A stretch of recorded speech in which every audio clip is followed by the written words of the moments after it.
여러분 설 연휴 잘 보내셨나요? 새해 복 많이 받으시기 바랍니다. 저는 오늘부터 새롭게 뉴스파이터 진행을 맡게 된 정태웅입니다. 앞으로 더 큰 재미와 감동으로 시청자 여러분의 저녁 시간을 확실하게 책임질 테니까요. 많은 관심과 사랑 부탁드립니다.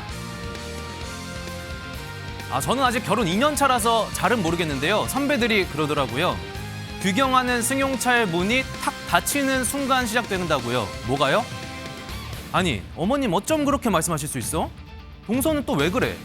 당신은 또 왜 가만히 있었어? 이래서 명절 직후에 이혼 상담이 는다고 하나 봅니다. 다들 별일 없으신 거죠? 잠시 후에 이야기해 보겠습니다. 2월 18일 수요일 정태웅과 함께하는 뉴스파이터 힘차게 달려보겠습니다. 60초 후에 돌아옵니다. 채널 고정.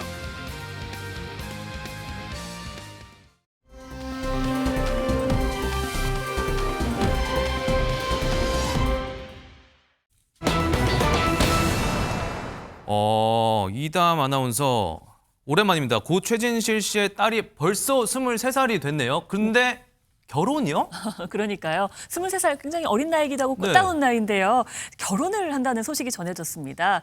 고 최진실 씨의 딸 최준희 씨가 이제 23살이 됐는데요. 5월에 신부가 된다고 해요. 이번에 기사가 하나 나왔습니다. 보도가 된 건데요. 최근 한 매체가 최준희 씨가 11살 연상의 비연예인과 5년 열애 끝에 오는 5월 16일 서울 강남의 한 호텔에서 결혼한다라고 보도를 한 거예요. 근데 최준희 씨에 따르면 5년 열애가 사실이 아니라고 합니다. 그러니까 사실 확인이 되지 않은 상태에서 이제 기사가 나갔다고 해요. 그래서 최준희 씨가 조금 불쾌감을 표시하기도 했습니다. 아무래도. 네, 왜냐하면 좋은 소식은 본인 손으로 또 알리고 싶잖아요. 그 기회를 뺏겨서 조금 불쾌했던 것 같은데요. SNS에 글을 다시 올렸습니다. 저 시집가요 라면서 글을 올렸는데요. 인생에 단 한 번뿐인 결혼 발표를 이런 식으로 맞이하고 싶지는 않았지만 이미 많은 분들이 알게 된 만큼 제 입으로 다시 한번 제대로 말씀드리고 싶다라면서 저 시집 갑니다 라면서 시집 가는 건 확실하게 사실이다라고 얘기를 했고요.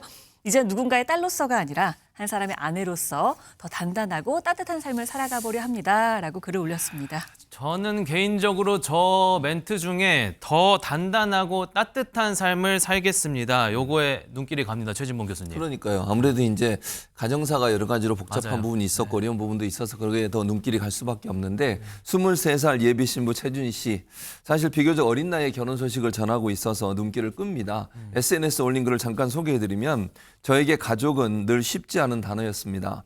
우울하기만 했던 유년기 지나면서 언젠가는 따뜻한 내 울타리 만들고 싶다고 마음속으로 오래 다짐해 왔습니다. 라고 썼는데 결혼하면서 아마 그런 울타리가 필요했고 그 울타리를 만들어줄 사람을 만났다는 걸 의미하는 것으로 보여집니다.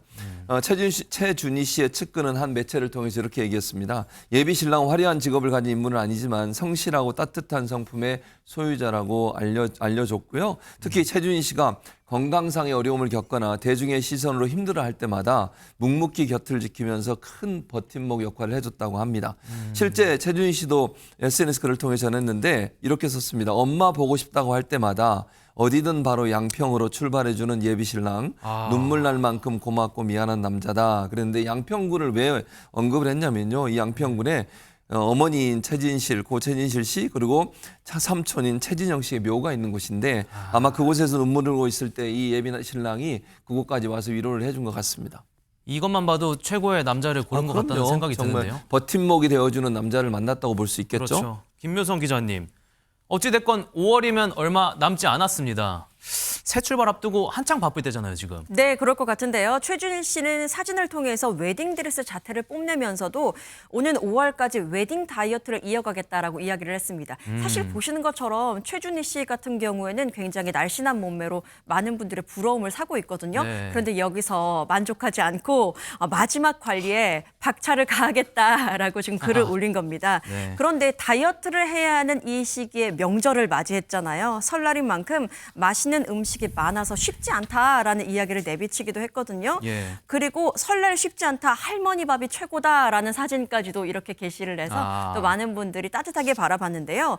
그리고 이렇게 명절 일상을 공개하면서 또 하나 공개한 사진이 있습니다. 바로 과거 고 최진실 씨가 출연을 했던 이 영화 마누라 죽이기 포스터를 별다른 멘트는 없이 한 장을 이렇게 공개를 한 거예요. 너무 오랜만이네요. 네, 그렇죠. 많은 분들이 기억하고 계실 텐데 사실 명절에 특히 결혼을 앞둔 시점에 과거에 어머니의 모습이 담긴 이 사진을 공개했다는 점을 봤을 때에 자연스럽게 추억을 떠올리면서 어머니를 그리워하는 마음을 나타낸 것이 아니냐라고 많은 분들이 바라보고 계십니다. 네. 하재근 평론가님, 지금 뭐 사실 저만 해도 이렇게 보니까 고 최진실 씨에 대한 기억들이 새록새록 떠오르는데 오죽하겠습니까? 시간이 오래 지났지만 엄마의 빈자리 여전히 어쩌면 더 크게 느껴질 것도 같아요. 그렇죠. 최준실 씨가 어렸을 때부터 엄마를 많이 이제 생각하면서 엄마의 빈자리도 또 인식하면서 그렇게 자라왔다고 하는데 이번에 결혼과 관련해서도 최준실 씨가 뭐라고 그랬냐면 지인들한테 네. 엄마가 계셨다면 누구보다 기뻐하셨을 것이다. 이렇게 얘기했다고 합니다. 그런데 이제 엄마는 이제 먼저 떠났지만 엄마인 최진실 씨가 남겨준 엄마의 지인들이 또 최준희 씨라든가 그 오빠한테 굉장히 또 이렇게 관심을 기울여 줬었는데 네. 대표적으로 이제 가수 엄정화 씨라든가 아. 방송인 홍진경 씨 이런 분들이 홍진경 씨. 이 남매의 버팀목이 돼 왔습니다. 네. 그런데 홍진경 씨 관련해서 보도가 나온 게 있는데 뭐죠? 홍진경 씨가 워낙에 이 두 남매를 이제 친조카처럼 챙겨왔다고 사람들이 알고 있다 보니까 어떤 보도가 나왔냐면 네. 이 최준희 씨 결혼과 관련해서 홍진경 씨가 결혼을 허락했다. 아. 이런 보도가 나왔었는데 홍진경 씨가 그거 아니라고 아. 내가 뭔데 그 결혼을 허락합니까? 라고 얘기하면서 결혼 허락이요? 제가 무슨 자격으로요? 그저 잘 살기만을 바랄 뿐입니다. 준이야 결혼 축하해 라고 또 해명을 하는 그렇죠. 이런 일도 네. 있었는데 근데 홍진경 씨가 허락을 한 게 있긴 있다고 합니다. 뭐죠? 결혼 허락이 아니라 네. 교제 허락은 아, 있었다고 애초에. 합니다. 그렇습니다. 아. 작년 8월 달에 최준희 씨가 SNS에 글을 올렸는데 이제 그 홍진경 씨하고 최한희 씨 오빠 다 함께 있는 사진을 올리면서 이모한테 그러니까 홍진경 씨한테 각자 짝꿍들 허락 받고 옴 조카들이 쏜다 이렇게 올렸거든요. 네. 그러니까 교제에 대해서는 아마 뭐 허락을 받았던 것 같기도 하고 네. 어쨌든 최준희 씨가 또 결혼한다고 하니까 네. 최준희 씨의 지인들뿐만이 아니라 네. 여러 누리꾼들도 지금 축하 인사를 보내고 있습니다. 결혼 선택은 당연히 본인 몫이겠죠. 네. 우여곡절 참 많이 겪었을 최준희 씨의 행복한 결혼 생활. 저희 뉴스파이터도 미리 진심으로 기원하겠습니다.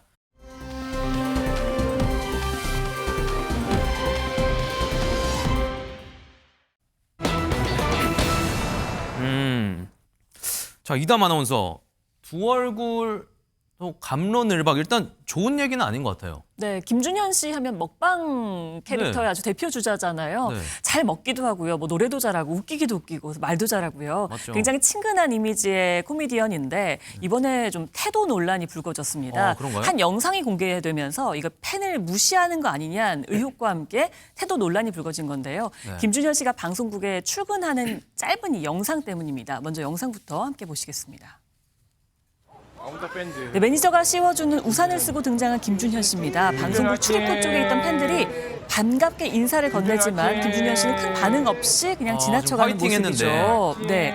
그런데 건물로 들어서던 김준현 씨가 문 앞에서 누군가를 마주하고는 이제 환하게 웃으면서 허리를 숙여서 인사하는 모습이 잠시 뒤에 포착이 됩니다. 180도 달라져요. 네, 갑자기 표정이 밝아지죠. 네. 그러니까 이런 모습이 포착이 되면서 온라인상에선 김준현 씨의 태도 차이를 두고 여러 가지 의견들이 나오고 있는 겁니다. 하재근 평론가님, 이게 뭐 워낙 짧은 영상이다 보니까 이걸로 잘은 모르겠지만 제가 봤을 때 영상 아까 다시 보면 가볍게 눈인사를 하는 듯해 보이기도 했는데요. 그 우리나라 이제 누리꾼들이 연예인들의 태도에 엄청 민감합니다. 그래서 좀 팬들한테 살갑게 대해주기를 바라는 마음들이 있는데 방금 보신 영상에서 보면 이제 김준현 씨의 팬인지 뭐 누군지는 모르겠으나 이제 일반인들이 앞에 서 있었던 것 같고 네. 그러니까 저기가 이제 그 음악 방송에 지금 녹화하러 들어가는 길인데 음악 방송 녹화하는 날 보면 수많은 사람들 앞에 쫙 서 있거든요. 그렇죠. 대체로 아이돌 팬들이 쫙 서 있는데 그렇죠. 이제 그 연예인 한 번이라도 보기 위해서 그런데 그분들이 아마 김준현 씨한테 김준현 파이팅 이런 식으로 아마 반응을 보인 것 같습니다. 근데 김준현 씨는 약간 크게 반응하지 않은 상태에서 살짝 한번 쳐다보면서 지나간 것 같고 예. 그랬는데 방송국 안에 들어가자마자 어떤 사람한테는 뭔가 환하게 웃으면서 뭐 90도 폴더 인사를 했다. 방송국 안에 들어와서 만난 사람은 방송 프로그램 관계자 아니냐. 뭐 이제 이런 얘기가 나오면서 지금 누리꾼들 반응이 뭐 팬은 무시하고 방송국 관계자한테는 깍듯 실망스럽다. 방송국 관계자 보자마자 환하게 웃는 건 좀 점점점. 팬들 빠르게 지나치는 모습만 봤을 땐 컨디션이 안 좋은 줄 알았었는데 그게 아니었네. 이런 반응들이 나온 겁니다. 네, 참 최진영 변호사님 원래 김준현 씨 이미지 하면 굉장히 친근하고 푸근하고 뭐 유쾌한 그런 이미지잖아요. 잘 먹고. 그렇지 않습니까? 사실 곰돌이 푸처럼 푸근하고 맞아요. 또 이렇게 오동통한 볼이 정말 트레이드 마크 아니겠습니까? 그런데 이렇게 한 친근한 그 푸근한 이미지였었는데 이 그 짧은 동영상 때문에 두 얼굴의 사나이라라는 그런 비판까지 듣고 있습니다. 그렇기 때문에 그 실망스럽다라는 이런 반응도 이어지고 있습니다만 대신에 이 짧은 영상 가지고 어떻게 판단하기 어렵다라고 하면서 오히려 반박과 옹호하는 그런 입장도 있다라고 하는데요. 좀 더 그 노력꾼들 반응을 조금 더 살펴보면은 별것도 아닌 걸 가지고 트집 잡기 하지 마라라는 그 반응이 있고요. 짧은 영상만 보고 판단하는 것은 좀 성급한 것이 아니냐라고 하는 그런 조심스러운 반응과 함께 낯가림이 심해서 그럴 수도 있는데 그리고 눈인사나 가벼운 목례 정도 했으니까 충분히 팬들한테 할 예의는 차린 것이 아닌가 하는 그런 반응도 있는데요. 사실 저도 제 그 소셜 미디어의 근처를 보다 보니까 이 이슈가 문제가 돼가지고 있는데 아주 지근거리에서 같이 개그를 했던 분 같은 경우에 나는 김준현 씨를 믿는다라고 하면서 이 근처에서는 평소 때의 모습을 봤을 때 결코 저런 모습이 아니기 때문에 이런 모습으로 우리가 어떤 그 이미지를 달리 판단할 것이 아니다라는 그런 응원 메시지도 오히려 적잖게 나오는 상황인 것 같습니다. 김묘성 기자님. 어쨌든 그간 방송국에 수없이 뭐 김준현 씨가 출근했을 거잖아요. 근데 갑자기 이런 논란 불거진 거 보면 뭐 예전에는 많이 달랐었나요? 그러니까요. 바로 지금 말씀하신 것처럼 그렇다면 김준현 씨가 예전에 출근했을 때 그 출근길에서의 모습은 어땠을까라고 궁금해하시는 분들이 많았던 거예요. 그러니까요. 그러다 보니까 그걸 찍어놨던 분들이 이전의 출근길이라면서 과거의 영상까지 모아서 한번 이전 공유를 영상까지. 했습니다. 네. 그래서 이렇게 공유가 되고 있는 모습인데 여러 식의 출근길 영상들이 추가로 공유된 지금 화면이거든요. 종합해 보면 김준현 씨는 늘 사실 일관된 모습이긴 했습니다. 크게 뭐 손을 흔들어서 반응을 하거나 멈춰서는 대신에 짧게 그냥 고개를 이렇게 살짝 숙이거나 눈인사로 응답하는 모습, 때로는 그냥 지나치는 모습도 이렇게 반복적으로 확인이 되는데 그러네요. 그러니까 한결같은 무표정이잖아요. 네. 그러다 보니 차라리 이건 일관됐다. 그래서 평소에 그냥 인사 방식이 저랬을 뿐이지 이걸 팬들을 특별히 무시하거나 관심이 없고 뭐 그런 불손한 태도는 아닐 것이다라고 이해하는 부분도 생기긴 했습니다. 네. 그리고 사실 이번 논란이 문제가 됐던 것은 출근길을 어떤 시각으로 바라보느냐 차이에서 이제 비롯된 거거든요. 일부는 연예인의 공식 일정 외에 그 이동 거리까지도 팬들과의 소통 기회가 될 수 있다. 그리고 요즘에 앞서 말씀하신 것처럼 짧은 영상으로 평가받는 또 직업이기 때문에 그때 어떠한 태도를 보여주는 것이 중요한지는 갖춰야 될 덕목이다라고 바라보시는 시각도 있고요. 반면에 다른 한편에서는 업무를 위해서 이동하는 일상적인 동선까지 팬 서비스로 요구하는 것은 좀 과도하다. 예를 들어서 뭐 연예인들이 휴대폰도 아니고 늘 온 상태로 유지할 수는 없는 거잖아요. 때로는 충전이 덜 된 그런 피곤한 상태가 될 수도 있고 또 우리가 직장인들 생각했을 때 출근길 늘 그렇게 싱글벙글 하지만은 않잖아요. 그런 것처럼 김준현 씨도 출근하는 길이기 때문에 노동을 하러 가는 길이어서 그렇게 반갑게 누군가를 맞이할 힘은 좀 부족했을 수도 있다라는 이해의 측면도 있었습니다. 네. 뭐 물론 김준현 씨가 이 원래 화면에 비치는 그런 이미지와는 실제 성격이 다를 수도 있겠죠. 하지만 이 누구나 아는 유명인인 만큼 팬들을 향한 태도가 언제든 논란이 될 수 있다는 건 알아야 할 것 같습니다.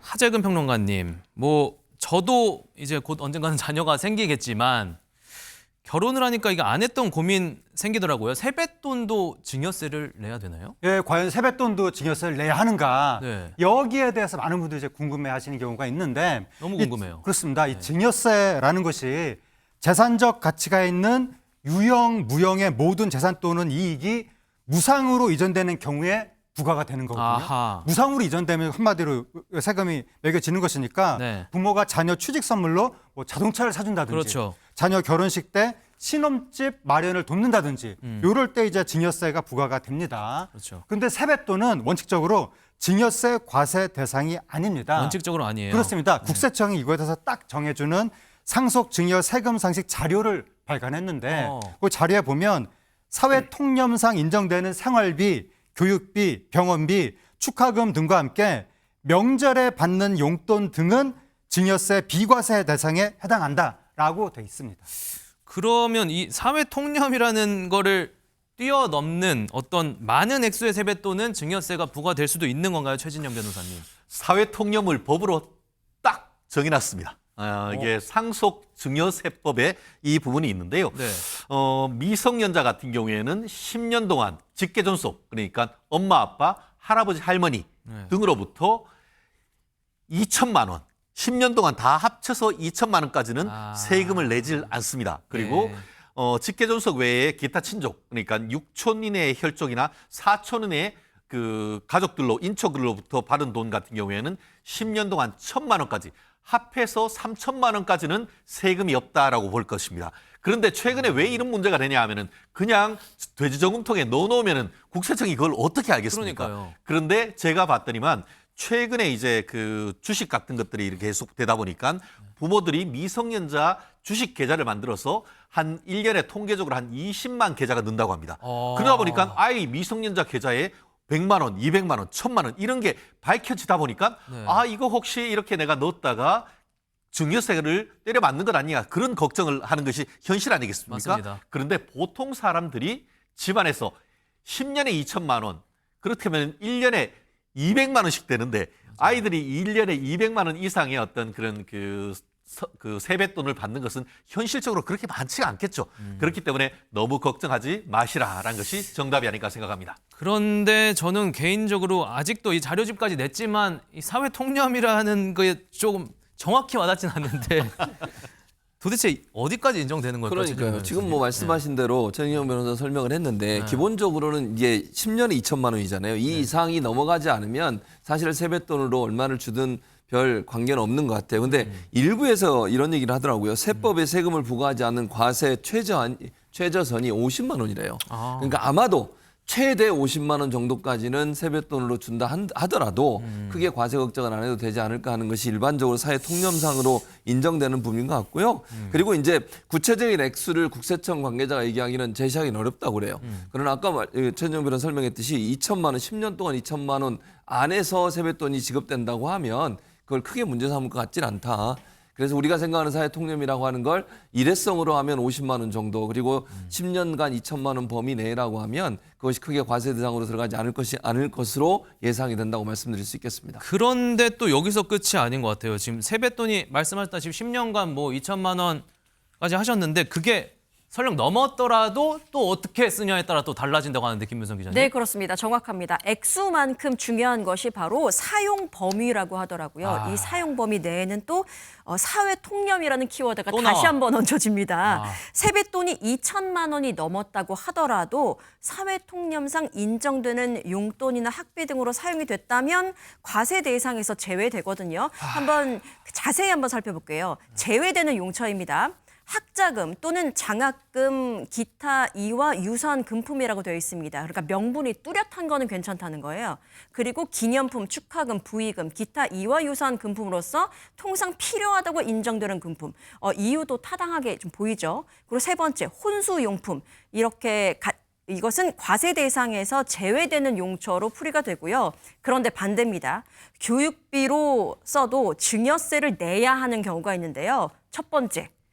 부모가 경제적으로 능력이 있는데에도 조부모가 손주의 교육비를 내준 경우, 그러니까 다각도로 보고 있어요. 증여세 부분에서. 그리고 두 번째는 계좌에 모아놨다가, 그러니까 교육비로 쓰라고 줬는데 이걸 계좌에 모아놨다가 추후에 부동산 등의 매입 자금으로 사용하는 경우에는 증여세를 내야 한다는 겁니다. 아니 뭐 궁금증을 풀려고 여쭤봤다가 뭐 더 복잡해졌어요. 세뱃돈 안 받고 말 것 같은데. 네, 이 사회통념이라는 단어가 뭐 계속 조금 찜찜하긴 합니다만 어쨌든 뭐 자신이 양심의 손을 얹었을 때 크게 뭐 문제가 되지 않는 선에서는 괜찮지 않을까 하는 생각이 듭니다.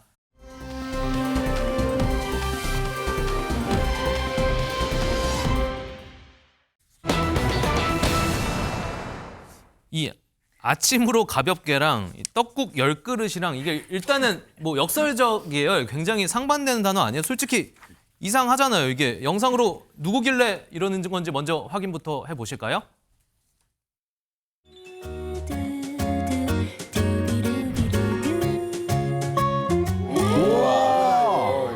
우와. 혼자 사는 집 아니에요? 맞아요. 혼자 사는 집인데. 마트야, 마트. 손을 못 들고. 세제 아니야? 네? 음료수인데 저렇게 나와요? 저게 먹기 편하더라고요. 햄버거요? 아니 지금 시간이 몇 시인데 저 눈 뜨자마자요. 바로 아침에. 아침에? 네, 아침에 눈 아침 뜨자마자. 공복에 햄버거? 시간에 하나 끝났어. 배고파. 뭐야, 저 냉면. 보통 육수 5팩이면 몇 인분? 네, 5개면 10인분 이상이라고 봐야죠. 먹을게. 그 사이에 또 파이 하나. 저 에그타르트인데. 아니, 뭐 다른 걸 찾으려고 했다가 보여서 먹는 것 같은데. 네, 맞아요. 지금 냉장고에 있길래 그냥 먹었어요. 근데 원래 저게 일상이라서 물을 넣어야 돼.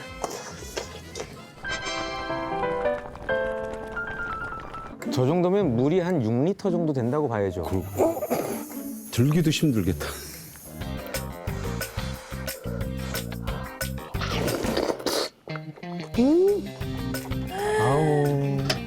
맛있어. 지금 배고프시죠? 배고파서.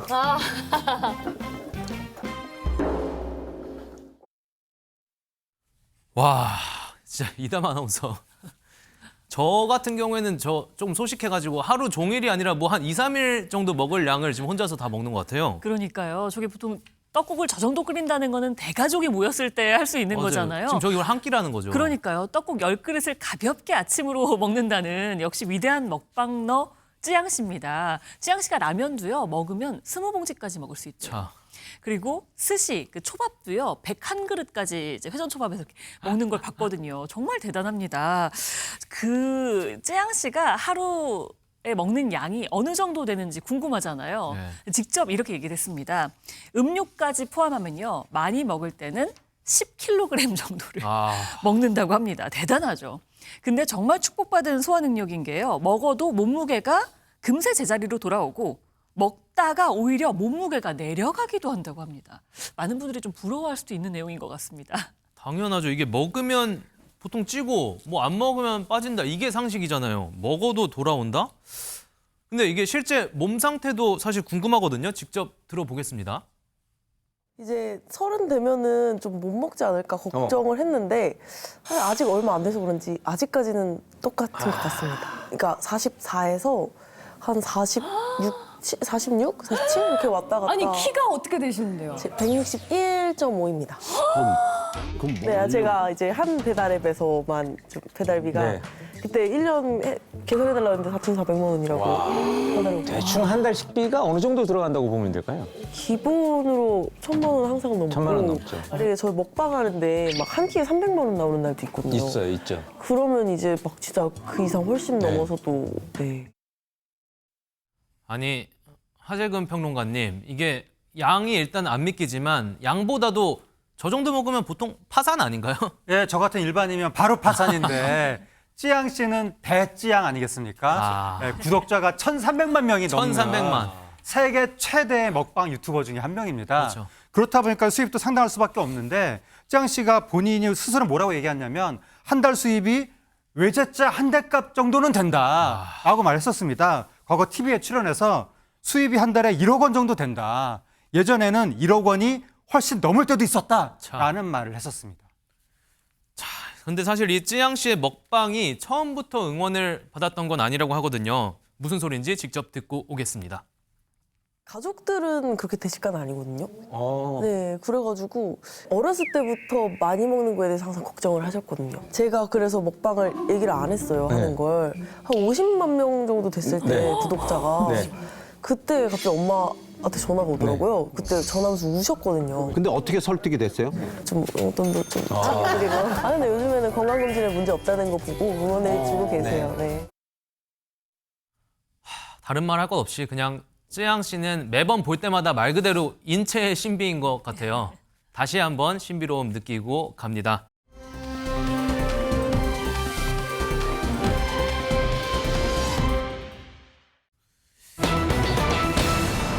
자, 이담 아나운서. 이게 뭐 요즘 금값이 워낙 떨어질 줄 모르니까 뭐 화로 사장님이 화로차 타고 그냥 금은방 바로 간 건가요? 뭔가요? 그러니까 그런 얘기면은 뭐 그냥 그럴듯한데요. 네. 이게 굉장히 좀 좀 듣기에 좀 불편한 얘기입니다. 뭐죠? 이게 화로차와 금은방이라니까 굉장히 조합이 낯설잖아요. 그러니까요. 지난 14일 새벽 4시가 넘은 시간이었는데요. 한 40대 남성이 화로차를 몰고 금은방으로 향했습니다. 어떤 이유 때문이었는지 영상으로 먼저 확인해 보시죠. 오, 빠른 속도로 후진하면서 화로차가 금은방 출입문을 들이받은 겁니다. 1.2톤 차량이거든요. 그 충격으로 금은방 내부가 정말 난장판이 됐습니다. 사고 상황을 보려는 걸까요? 이제 사고를 수습하려는 걸까요? 차량에서 운전자가 내리더니 금은방 안으로 들어갑니다. 하정은 평론가님, 저거 진짜 영상으로만 봐도 너무 큰 실수를 했다 보니까 사고 수습하려고 상황 어느 정도인지 보려고 들어간 건가요? 실수가 아니었습니다. 40대 남성이 화로차로 네. 금은방 출입문을 저렇게 이제 부순 다음에 금은방 안으로 들어가서 미리 준비한 둔기로 진열창 유리를 훼손하고 그 안에 있는 귀금속 700만 원 상당을 훔쳐서 달아난 겁니다. 말도 안 돼. 범행에 걸린 시간이 불과 3분에서 5분 정도였다고 합니다. 최진봉 교수님, 이게 지금 저 짓이 일부러 그런 거라고요? 지금 금은방을 들이받은 것부터 일부러 그런 거예요? 일부러 그런 거예요. 저게 일부러 그런 건데 이 화로차도요 본인 차가 아니에요. 저것도 훔친 차입니다. 아, 저거부터? 네, 화로차를 훔쳐가지고 범행을 저지른 건데요. 40대 남성은요 화로차가 길가에 정차돼 있던 차였거든요. 정차된 차를 1.2톤 화로차인데 이 화로차를 훔친 뒤에 훔친 곳에서 3km가량 떨어져 있는 이 금은방으로 향했던 거니까 목적지가 분명했던 거죠. 금은방을 털겠다, 차는 훔친다. 그래서 훔친 차를 몰고 금은방으로 가서 출입문을 부수고 침입해서 절도 행각을 벌였다고 볼 수 있겠습니다. 남성은요 범행 직후에 금은방에서 30m가량 떨어진 인근 골목길에 차량을 버리고 경찰의 추적을 따돌리기 위해서 택시를 5차례나 바꿔 타면서 자기 집으로 향했다고 합니다. 김묘성 기자님, 뭐 이런 사람이 다 있어. 뭐 황당해서 말이 안 나와요. 그러게나 말입니다. 신고를 받고 출동한 경찰은요, 범행 전후 남성의 이동 경로를 면밀히 추적을 합니다. 그리고 남성의 주거지 인근에 잠복을 하는데요. 그리고 나서 얼마 가지 않았습니다. 같은 날 밤 10시 53분쯤에 외출한 남성을 체포했고 피해 물품 역시 모두 회수를 할 수 있었는데요. 이 40대 남성 꽤나 괘씸합니다. 체포 당시의 모습을 묘사한 것을 들어보니까 범행에 사용했던 옷과 마스크, 신발 이런 것들을 몰래 버리려다가 덜미를 잡힌 것으로 전해졌습니다. 정말 이게 들으면 들을수록 처음부터 끝까지 계획된 범죄네요, 최진영 변호사님. 그렇습니다. 아주 치밀한 계획 범죄였다라는 것이 지금 하나하나 드러나고 있는데요. 경찰 조사 결과 이 40대 남성 같은 경우에는 사전에 범행 대상인 이 금은방 그리고 한마디로 탈탈 털고 난 다음에 도주할 동선까지 미리 치밀하게 계획을 했다라고 하고 있고요. 그리고 신속한 범행을 하고 빨리 도망가기 위해서 이 차량을 훔치는 것까지도 계획을 했다라고 합니다. 실제 그러면 왜 이런 일을 했느냐라고 경찰이 물었더니만 좀 어이없는 답변을 했는 것 같은데요. 뭐죠? 사업 실패로 생활고에 시달려 범행을 했다라고 얘기를 하고 있습니다. 참. 정말 40대면 아직 건강하고 기회가 있을 텐데 본인의 인생을 하나의 범죄로 해서 망친 케이스가 아닌가 싶은데요. 경찰은 이 40대 남성을 특수절도 혐의로 구속했다라고 하는데 제가 봤을 때 자동차 훔친 걸로 해가지고 지금 자동차 사용절도 그리고 이렇게 금은방에 들어가서 물건을 훔친 걸로 해서 특수절도 나아가 이렇게 해서 기물을 부신 걸로 해서 특수 손괴. 이거 실형이 불가피할 것 같습니다. 아니, 말씀도 하셨지만 진짜 지금 뭐 7, 80대도 아니고 40대예요. 뭐라도 할 수 있는 나이에 지금 좀 뭐 하는 짓입니까? 많은 형태의 절도 범죄들 봤지만 이런 무식한 방식 또 처음 보는 것 같습니다. 제대로 된 처벌이 필요해 보이네요.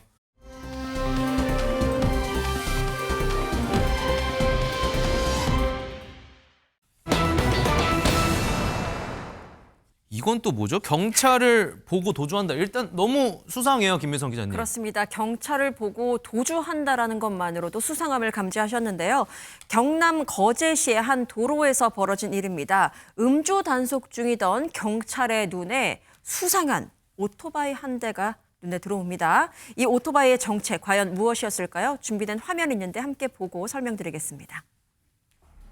주행 중이던 오토바이 한 대 모습이 보입니다. 이렇게요. 그런데 무언가를 발견했나 봅니다. 갑자기 방향을 이렇게 틀어서 도주를 시도하는데요. 그가 발견한 건 다름 아닌 경찰이었습니다. 수상함을 감지한 경찰은 즉시 그의 뒤를 쫓기 시작했고요. 오. 한 시민도 나서서 달려가는 남성을 막아서 보지만 결국 제지에 실패하고 말았습니다. 그렇게 끝없이 이어지는 추격전이 계속해서 이어집니다.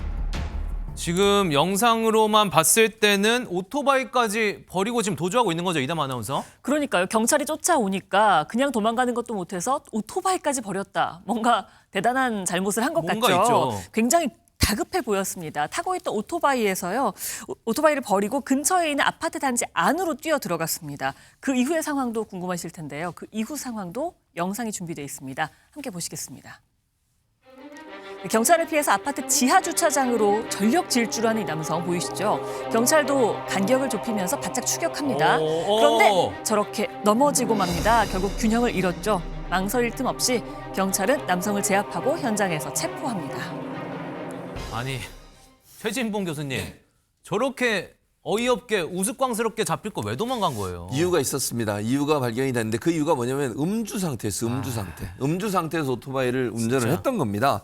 음주 측정을 했는데요. 경찰관이 결과 오토바이 운전자는 면허 취소 수치가 나왔고요. 결국 도로교통법 위반으로 입건이 됐고 벌금형 처분을 받았다고 합니다.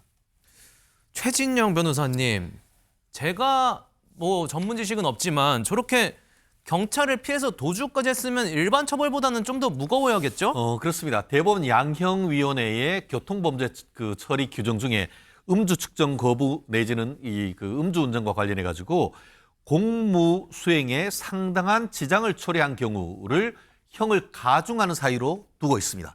결국 순순히 응하거나 아니면 자수하는 케이스와 저렇게 거부하고 사실상 도주하는 케이스에서는 벌을 정하는데 상당한 가중이 사유가 될 수밖에 없는데요. 실질적으로 지금 그 벌금형이 얼마가 나온지는 모르겠습니다만 그 자리에 바로 응해서 했을 경우와 이렇게 끝까지 도주하면서 잡힌 케이스는 사뭇 차이가 있기 때문에 음주운전을 해서는 안 되죠. 그렇죠. 그렇지만 음주운전을 했을 때에 순순히 응하는 그런 태도가 오히려 필요하지 않을까 생각합니다. 그렇다면 최진영 변호사님께서 혹시 저 남성한테 따끔하게 한마디 딱 꼬집어 줄 수 있을까요? 삼진 아웃 된데이. 실제로 최근에 삼진 아웃이 아니고 이진 아웃입니다. 이진 아웃. 무슨 말씀이냐? 지금은 벌금이지만 또 한 번 걸리면은 바로 구속될 수 있기 때문에 절대 저러면 안 된다는 말씀 반드시 드리고 싶습니다. 제발 명심하시기 바라겠고요. 이 남성뿐만 아니라 누구든 잘못하면 제발 좀 꾀부리지 말고 더 일이 커지고 후회하기 전에 자신이 저지른 죄값 달게 받길 바라겠습니다.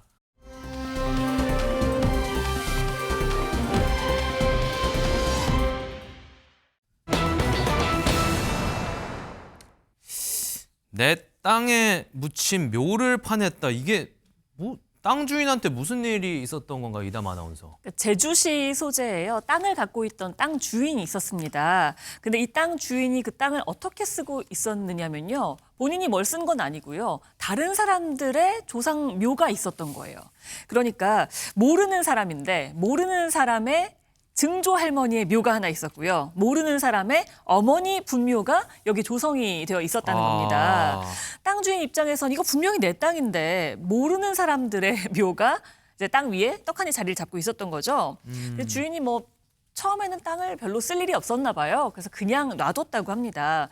그러다가 2년 전에 내 땅 위에 저 남의 묘 때문에 뭔가 문제가 생기면서 이게 법적 싸움까지 번졌다고 합니다. 일단은 무슨 일이 생긴 건지 더 자세히 짚어보기 전에 최진영 변호사님, 이 내 땅이 아닌 곳에 조상의 묘를 조성하고 이런 게 법적으로 가능한가요? 원래는 뭐 내 땅인데 남이 와서 거기에서 뭐 물건을 가지고 있다? 그러면은 그 쫓아낼 수 있죠. 그렇죠. 그런데 묘란 것은 어떻게 보면은 그 제사와 장례의 어떤 대상이 되지 않습니까? 네. 그 특성을 이용을 해서 저렇게 타인의 땅 위에 묘를 쓰고 그것이 뭐 10년, 20년 이렇게 할 경우에는 분묘 기지권이라는 게 생깁니다. 특히 서울보다 제주도 같은 묻보다 제주도 같은 경우에는 인근에 어떻게 보면 묘를 쓰는 케이스가 상당히 있지 않습니까? 그러다 보니까 분묘 기지권이라는 것이 사실 가만히 놔두다 보면 인정이 돼가지고 설령 내 땅 위에 있다 하더라도 저거 파가지고 발굴해서 이장하라. 그거를 분묘해서 발굴해서 이장하라고 해서 구리 소송이라는 걸 하는데요. 그거를 못할 수가 있습니다. 그런데 이 최근 대법원 같은 경우에는 이런 그 분묘 기지권이 인정된다 하더라도 일정 부분 이상 그것에 대해서 돈을 내지 않은, 왜냐하면 그냥 쓸 수는 없으니까 일정 부분 임대료를 내지 않으면은 또 이거를 철거할 수 있다는 그런 판례도 있기 때문에 이 부분이 만만치 않은 그런 소송의 대상이 되기도 합니다.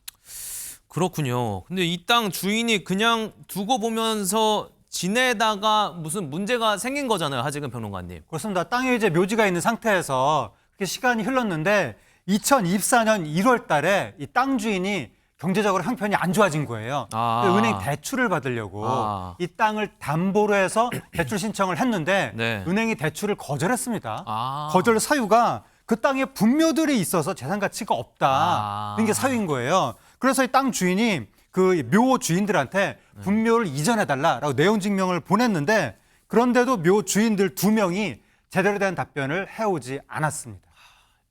일단 여기까지 봤을 때 좀 저는 이 주인이 이해가 되거든요. 이거를 빨리 대출을 받아야 되는데 지금 답답한 상황이잖아요, 최진봉 교수님. 네, 결국 땅 주인 그래서 어떻게 했죠? 그러니까 땅 주인이 어떻게 했냐면 재산권을 행사를 해야 되잖아요. 그런 상황이다 보니까 연락은 계속 안 되고 이런 상황이어서 결국 본인이 직접 묘 주인의 동의를 구하지 않고 파묘를 했다고 합니다. 굴착기를 동원해 분묘가 2기가 있었는데 이 2기를 무단으로 발굴을 했고요.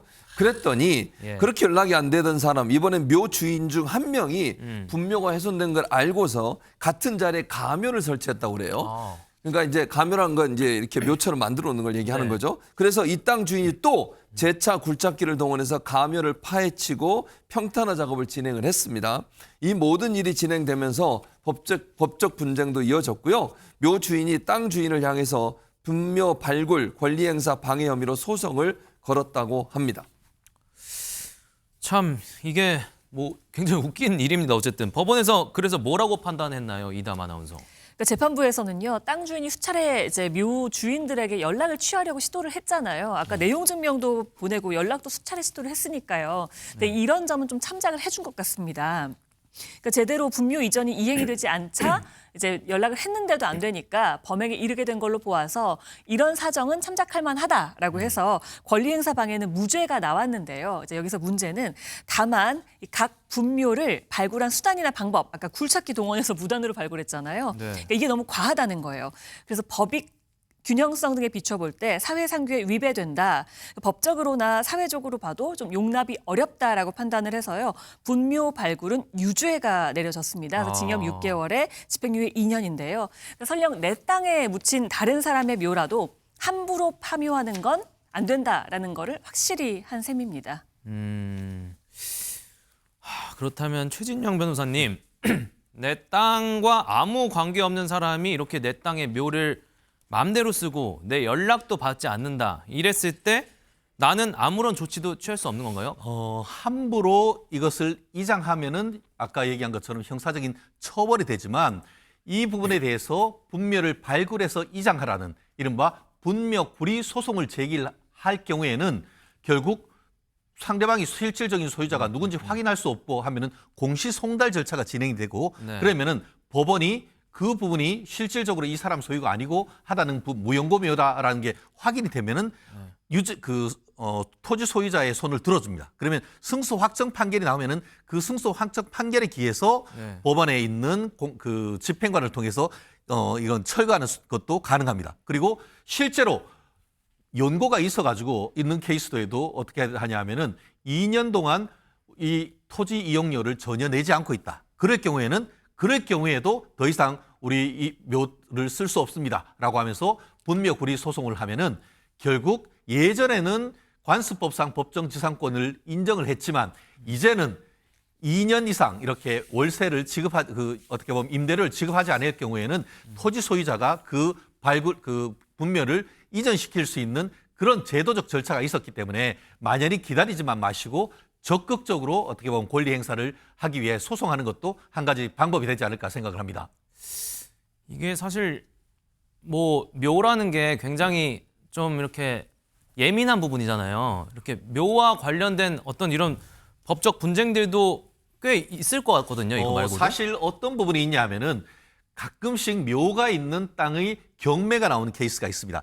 옛날 같은 경우에는 묘가 있는 그 땅을 경매 받아도 쓸 수가 없죠. 그런데 제가 말씀드린 것처럼 얼마 전 몇 년 전에 대법원에서 그 묘가 소유자가 발견이 되고 그리고 그거에 대해서 임대료를 좀 지급하십시오라고 했는데도 계속 지급하지 않으면은 결국은 발굴해서 이장할 수 있는 권리가 이제 생긴 거예요. 그러다 보니까 묘가 있는 어떤 그 땅에 대한 산에 대한 경매가 있을 때 그 특수 물건으로 해서 그러한 판결을 알고 저와 같은 임야를 특별히 싸게 경매받는 그런 케이스도 지금 있게 되는데요. 네. 결국 최근 대법원 판결 같은 경우에는 네. 토지의 소유주, 말씀하신 것처럼 우리는 제사라든가 어떤 장례 굉장히 민감하지만 그렇다 하더라도 토지가 개발되고 유한한 상태에서 계속 저런 것을 인정하기는 어렵다라는 취지로 예전보다는 이 묘지의 소유주를 조금 더 줄이고 토지 소유자의 소유권을 좀 더 인정하는 쪽으로 지금 판례가 이루어지고 있다라는 정도로 아시고 문제가 될 경우에는 가까운 변호사를 찾아가십시오.